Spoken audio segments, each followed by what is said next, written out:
Carille garoteou nas decisões, problema crônico na defesa do Vasco e empate frustrante contra o Melgar na primeira rodada da Copa Sul-Americana 2025. Fala galera, eu sou o Jonatas Santos, chegando com tudo nesse pós-jogo, trazendo tudo o que aconteceu na partida, conversando com você, torcedor, que vai chegando aqui para assistir o nosso super pós-jogo. É claro, se você não é inscrito, inscreva-se, ative o sino das notificações na opção todos, deixa o like no vídeo, é importante para o nosso trabalho, é importante para o crescimento do canal. Seu like faz com que a plataforma entenda que esse vídeo é importante e acaba recomendando para muitos cruzmaltinos apaixonados. Embora, obviamente, é uma sensação de frustração, empate amargo, porque o Vasco demonstrou todas as chances, todas as oportunidades de vencer esse jogo hoje em Arequipa.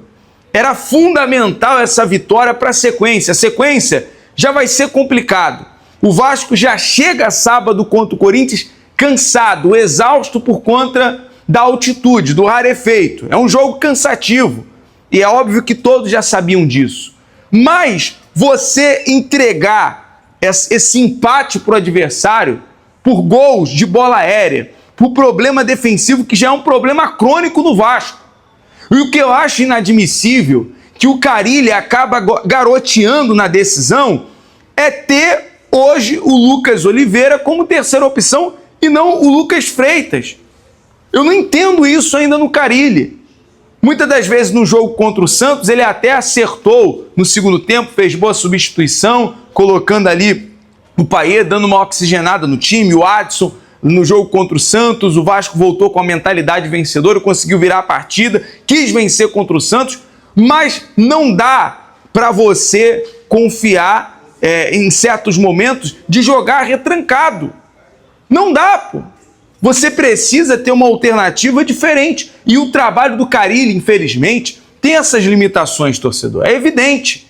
Ele vai precisar ajustar isso, ele vai precisar corrigir essa rota, e principalmente melhorar o Vasco até sábado no aspecto físico, porque foi um jogo cansativo, foi um jogo na altitude, 2.300 metros de altitude. O Vasco vai ter que saber lidar com isso, mas assim, digerir esse empate é frustrante, é difícil, é muito complicado você ter que digerir esse empate pós um show do Coutinho, do Verratti, do Nuno. Ofensivamente, o Vasco está ok, poderia ser muito mais se o Carille conseguisse organizar o time no segundo tempo e ajustar, manter o time. É claro que na altitude é difícil, mas não dá para você apostar as suas fichas nessa defesa, colocando o Lucas Oliveira, por exemplo, como terceira opção. Se você tem o Lucas Freitas, que já demonstrou, dá mais confiança. Só para ter uma noção, o Melgar cruzou mais de 60 bolas na área, fez 3 gols de cruzamento e bola aérea. Ou seja, é simples, coloca os caras para pressionar. O Vasco já tem um problema crônico no setor defensivo desde o ano passado. Ah, tudo bem, a altitude interfere, a altitude complica, mas, poxa, não dá para garotear, não dá para dizer que não poderia ter vencido. O Vasco, poxa, muito superior na parte ofensiva, poderia até ter empilhado mais gols.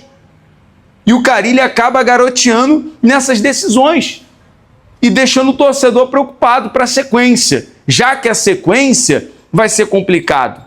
O Corinthians, que também perdeu, né? A gente tem aqui a informação, inclusive, teve lá uma participação do Colo Gil, né? O Léo Gil deu assistência para jogador que passou pelo Vasco. O Corinthians foi derrotado contra o Huracan em casa. Ou seja, galera, a Copa Sul-Americana não é fácil. A Copa Sul-Americana tem os seus percalços. A Copa Sul-Americana ela é traiçoeira tão quanto a Libertadores. Então hoje o Vasco experimentou, hoje o Vasco teve essa experiência fora de casa, lá no Peru, em Arequipa, dando mais ou menos uma noção do que vai ser.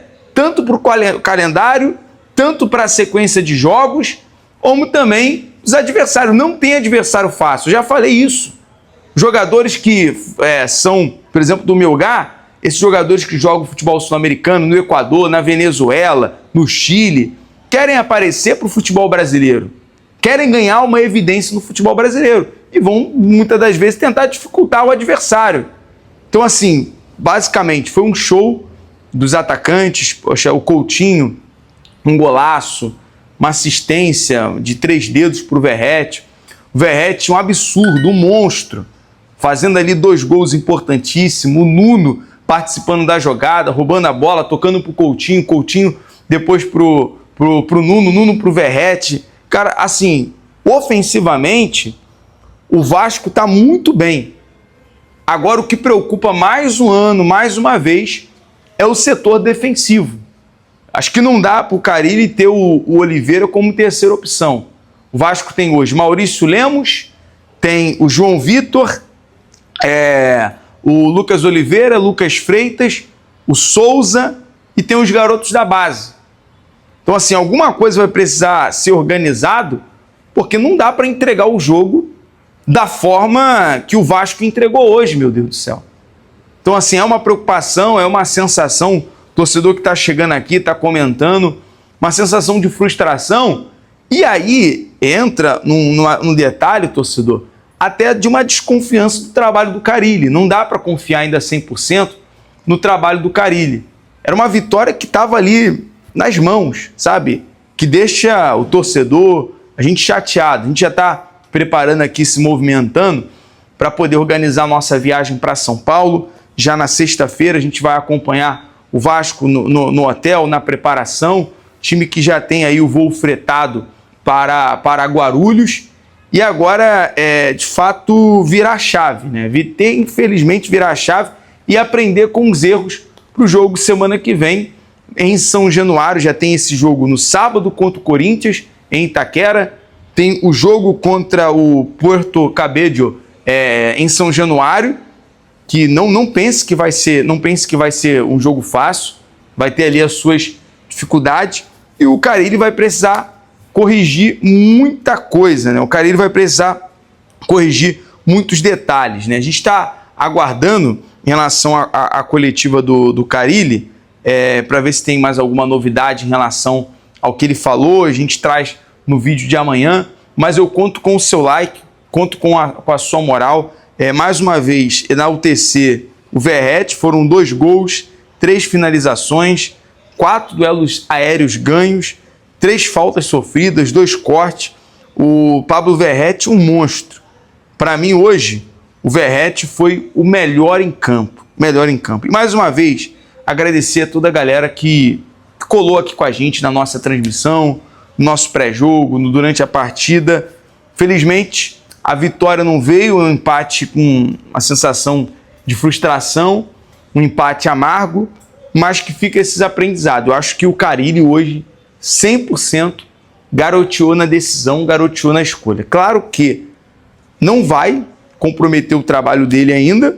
Eu acho que, obviamente, o Carille se mantém, mas vai precisar corrigir o setor defensivo, vai precisar corrigir a questão desses jogos internacional, que não vai ser fácil, né? Vem coisa mais difícil por aí. Tem o Lanús, na minha opinião, é o time mais complicado desse grupo G. A gente viu ontem o Cruzeiro perdendo para o União Santa Fé, tendo uma dificuldade enorme. O Atlético Mineiro também teve muita dificuldade fora de casa, enfim, contra o Cienciano. Então, são times que vão tentar de todas as maneiras dificultar. Basicamente, é isso. Galera, eu vou ficando por aqui, conto com a sua moral, com o seu like. Eu sei que o torcedor está chateado, desabafando aqui com a gente em relação à postura do Carille. Na sua opinião, quem foi aí o mais culpado sobre esse empate, com gosto de derrota? É um empate que o Vasco claramente entregou para o adversário por conta de problemas defensivos, por conta da bola aérea, que é um problema crônico do Vasco. Quando não é você tomar gol espaçado, quando você não toma gol por um vacilo, você acaba tomando 3 gols de bola aérea num jogo só, né? Independente do efeito aí da altitude, mas é algo que acaba frustrando. Amanhã a gente volta normal com giro de notícias e informações, trazendo mais novidades para você. A priori é mais sobre o jogo mesmo, sobre a partida, conversar um pouco aqui com o torcedor, mas a gente vai ter muito mais novidades, tá bom? É o BTV Esporte sempre em todos os lugares. Valeu, até o próximo vídeo. Um abraço.